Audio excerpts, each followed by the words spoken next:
আসসালামু আলাইকুম। হিন্দু ভাই ও বোনেদেরকে জানাই নমস্কার। অন্য অন্য ধর্মের জাতি ভাই ও বোনেদেরকে জানাই আদাব। আমি আজকে শত্রুকে ফুতুল মরণ বান মারার যে নকশাটি নিয়ে আপনাদের মাধ্যমে উপস্থিত হলাম। নকশাটির মাধ্যমে শত্রুকে মরণ বান মারতে পারবেন ফুতুলের মাধ্যমে।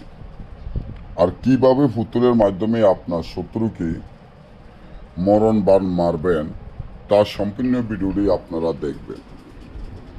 দেখলে হয়তো বুঝতে পারবেন যে শত্রুকে কিভাবে মরণ বান মারা যায়। আপনার যে শত্রু আছে, আপনারা যারা শত্রুর জন্য টিকতে না পারেন, শত্রুদের জ্বালায় থাকতে না পারেন, শত্রুরা দিনের পর দিন আপনাদের উপরে অন্যায় অত্যাচার নির্যাতন করে বা ক্ষতি করে, এখন এই শত্রুদেরকে শায়েস্তা করবেন কিভাবে?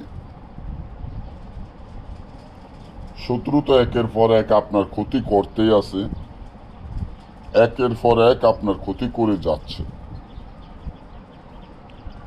এখন খুব হতাশা বা টেনশনে পড়ে গেছেন যে আপনি আপনার শত্রুকে কিভাবে ফুতুল মরণ বান মারতে পারবেন, কিভাবে শত্রুকে দুনিয়া থেকে বিদায় করে দিতে পারবেন।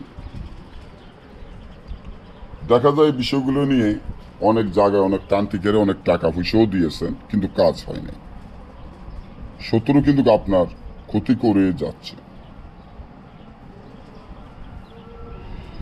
তাহলে শত্রুকে মরণ বানটা কিভাবে মারবেন, কিভাবে ফুতুলের এই বানটা মারবেন? তাহলে শত্রুকে ফুতুল মরণ বান মারার জন্য এই যে তাবিজটি দেখেন,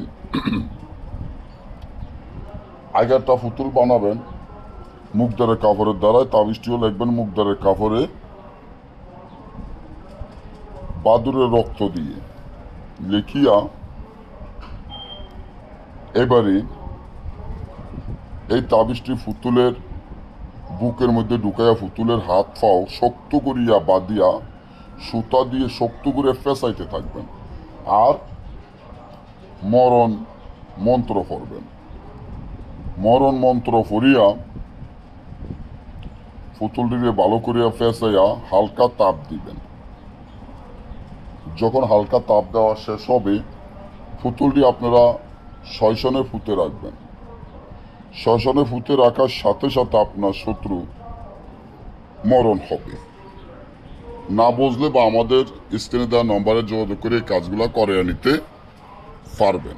ভালো থাকবেন সকলে, আমার জন্য দোয়া করবেন। ধন্যবাদ।